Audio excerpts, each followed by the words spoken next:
Salam pemirsa yang diberkati Tuhan, bertemu kembali dalam seri pelajaran Sekolah Sabat. Namun sebelumnya, mari kita tunduk kepala dan kita berdoa.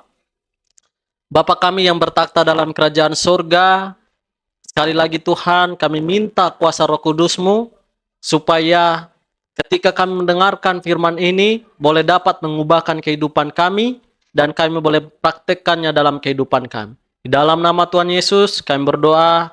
Amin.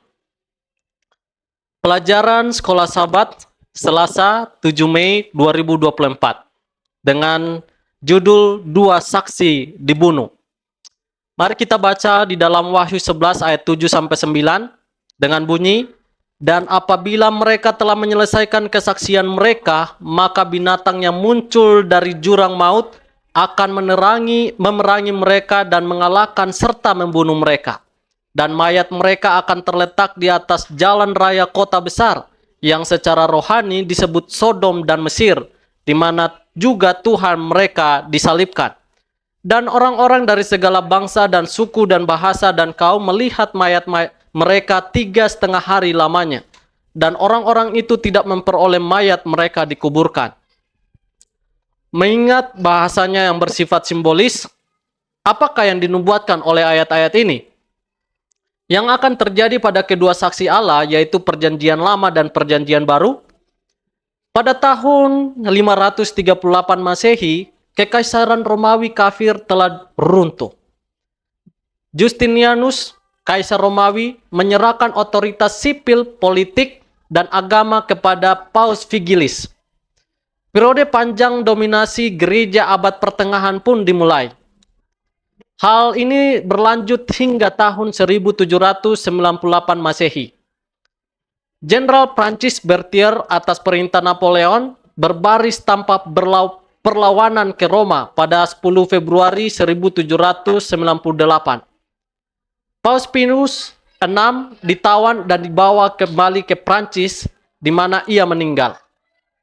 Tanggal ini menandai akhir dari otoritas sekuler gereja Roma yang diprediksi secara nubuatan, yaitu 1260 hari atau tahun seperti yang digambarkan dalam kitab Daniel dan Wahyu.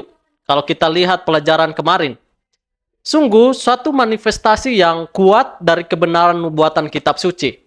Daniel yang menulis lebih dari 500 tahun sebelum Masehi dengan begitu akurat meramalkan peristiwa-peristiwa yang terjadi 2300 tahun kemudian. Kita memang dapat mempercayai nubuatan-nubuatan yang diberikan dalam kitab suci. Sementara itu, selama ini, kebenaran Injil tetap hidup melalui kesaksian firman. Namun, tantangan yang lebih besar lagi mengancam kebenaran Alkitabiah.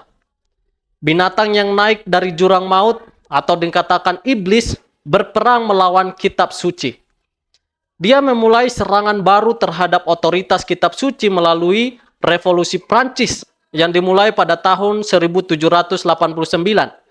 Dalam revolusi Prancis, pemerintah secara resmi menetapkan pemujaan nalar sebagai agama ateis yang disponsori negara yang dimaksud untuk menggantikan agama Kristen. Sebuah festival nalar diselenggarakan secara nasional pada tanggal 10 November 1793. Gereja-gereja di seluruh Prancis diubah menjadi tempat pemujaan nalar. Dan seorang wanita yang masih hidup dinobatkan sebagai Dewi Nalar. Kitab suci dibakar di jalanan. Allah dinyatakan tidak ada, dan kematian dinyatakan sebagai tidur tanpa akhir. Iblis bekerja melalui orang-orang yang tidak beriman untuk membunuh dua saksi Allah. Mayat mereka akan terletak di atas jalan raya kota besar yang secara rohani disebut Sodom dan Mesir, di mana juga Tuhan mereka disalibkan. Kalau kita baca di dalam Wahyu 11 ayat yang ke-8. Mesir adalah sebuah budaya dengan banyak ilah yang menyangkal Allah yang benar. Kalau kita baca di dalam Keluaran 5 ayat 2. Sodom melambangkan amoralitas yang sangat buruk. Dalam revolusi Prancis, dua saksi Allah, yaitu Perjanjian Lama dan Perjanjian Baru, terbaring padam karena ateisme dan amoralitas yang merajalela.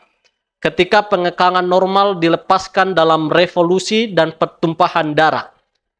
Dalam Wahyu 11 ayat 9 mengatakan bahwa mayat kedua saksi Allah akan terbaring tak terkubur selama 3,5 hari, yaitu hari nubuatan yang mewakili 3,5 tahun secara harfiah. Ateisme mencapai puncaknya pada masa revolusi Prancis, setidaknya selama sekitar 3,5 tahun.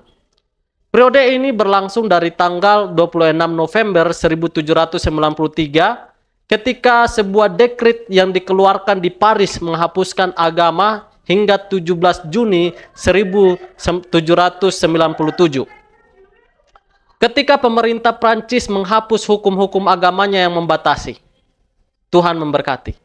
Kita berdoa, Bapa kami yang bertakhta dalam kerajaan surga, terima kasih ya Tuhan untuk suatu cerita sejarah yang mengingatkan kembali kepada kami bagaimana Alkitab ini diserang oleh orang-orang pada saat itu.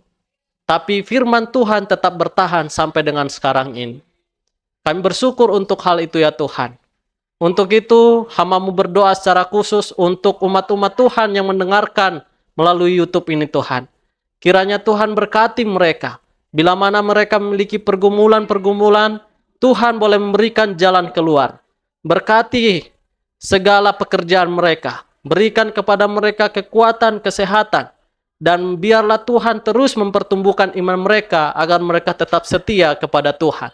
Ini doa kami ya Tuhan. Karena di dalam nama Tuhan Yesus kami berdoa. Amin.